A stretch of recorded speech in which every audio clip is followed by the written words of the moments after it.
Hi, Steve Gamache with a Chef Knives to Go quick look product video. Today we're looking at the Sakai Takayuki Ginsan Gyuto 240mm. This line of knives has a core steel of Ginsan or G3 Ginsanko. There's a few different names for it, but it's a really nice stainless steel that has really great all-around characteristics. And the heat treat rating on this core steel is about 60 to 61 Rockwell. The construction of this is a stainless steel cladding, a softer stainless cladding over the top of that core. So you can see it's got a kind of a matte, fairly shiny finish. It's not a mirror polish by any means, but you can see the core steel exposed at the edge. This has a real nice look to the core line where the cladding gives way to the core. Really a sharp-looking knife. Incidentally, the kanji on this is some of the deepest chiseled kanji I have seen, and if you run your finger over it, you can really feel three-dimensionally, you can feel that character impression. It's pretty cool. And it's also got some embossed, stamped characters on the back as well, so two different styles of kanji on this knife on either side. The weight on this knife is 7.5 ounces, 213 grams, so it's a middleweight, it's not a lightweight knife. The blade length is 232, so it's a bit undersized for a 240, and overall length is about 15 inches for the entire blade. The spine at the base is 3.1, so this is not a laser thin style knife. That's not what it does, and I'll explain more about that. But there are some advantages to having a thicker spine, which we'll get to. So it's about 3.1 right above the heel, but then it tapers down. And the great thing about this knife and why it cuts so well, which it really does, is that it's a gradual distal taper all the way down as you go, and it gets thinner and thinner towards the tip, and when you hit the grind of the knife, it really thins out. So it's a gradual distal taper the entire way through the blade. The heel of this knife is about 47.8, and that's kind of right in the wheelhouse for traditional sizing on a little undersized 240. The handle type, the site says it's octagonal ebony. It is an octagonal handle with a black buffalo horn ferrule. To me, it's not quite as heavy as some of the ebonies I've seen from, let's say, Kinesuke and their Fujiyama series. To me, it almost feels maybe more like dark rosewood, but anyway, that's what the site says. The handle diameter is just a little bit over 3 inches and fits this knife just very, very nicely.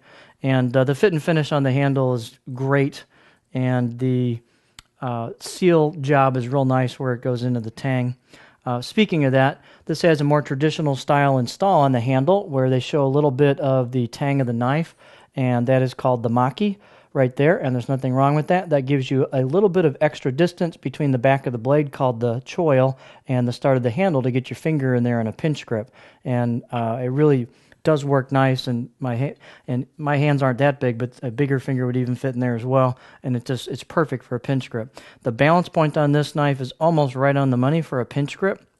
The handle does kind of balance it out really nicely. It's not blade heavy, so it's right almost perfectly on a pinch grip, and so it feels lighter, a little more nimble than that 7.5 ounces would indicate. The fit and finish on this blade is just absolutely top flight, and this is just a joy to cut with. I haven't used this word on any knife out of the 125 or so videos I've done so far, but this knife is elegant. It's kind of a refined elegance. Is a perfect term to describe this knife. It looks great on the cutting board, and one of the great things about this knife is it is a phenomenal cutter. It is convexed extremely well, like some other high-profile blades you might have heard of. Terayasu Fujiwara is one of them, but it's just convexed so nicely all the way down the blade. There we go. We can kind of get into that there. That it just goes through ingredients with an ease that totally belies the thickness of the spine on this thing. And it does an amazing job on a wide variety of ingredients. The profile on this knife is kind of a continuous curve. Get the camera to focus there. Kind of a continuous curve. There's not a huge belly to it in any one place, and there's not a huge flat spot either. It rocks beautifully. It chops well. If you're looking for a very long flat spot on a knife, this is probably not your choice, but for a good all-around profile for a variety of styles of cutting, this was really an excellent profile. The knife is not super thin, but it does thin out quite well at the edge, thanks to that great convexing. It looks quite 50-50 to me on the board and also looking at it here. The out-of-the-box edge is very good on this. I'd give it maybe a 6 out of 10. It could use a little bit of tooth, which is very easy to put on this, and you could put a better edge on this and make it cut even better than it does. I have to admit, I'm kind of falling in love with this knife. It works on all kinds of ingredients. It blows through things like onions and carrots very easily, and it also, I put it through butternut squash, and even when you're cutting the ends off a whole squash, it just goes through that just like butter. So it moves food out of the way extremely effectively. It's quite non-stick, even given that it doesn't have dimples or hammer marks or any of those other kind of Nijichi or other finishes. It really is quite non-stick, and that's mainly due to the geometry of the knife, pushing the food away very, very well. Something else I'd like to add, just using this in a home environment, is that I've grown to really like the undersized 240s. So this is about 232, anywhere in the 230-ish, a little over range.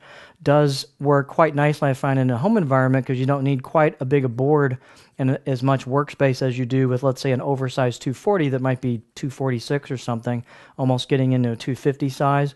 And you can still get over quite a bit of product, much more so than on a 210, and it doesn't take quite the amount of space that a full-on 240 or oversized 240 takes. I find it's a great intermediate size for home use. This is an awesome, awesome knife. It's beautiful to look at. It's fabulous fit and finish, and it's a great, great, great performer. And it's not inexpensive, but this could be one of those kind of one-and-done Gyutos if you're looking for something to do just about everything well, and they have something else less expensive for the real rough stuff. This could be an excellent choice. It's all stainless. It feels very solid on the board. It just has an elegant, great feel. So I really do, of course, as you can tell, like this knife. So there you have the Sakai Takayuki Ginsan Gyuto 240 millimeter.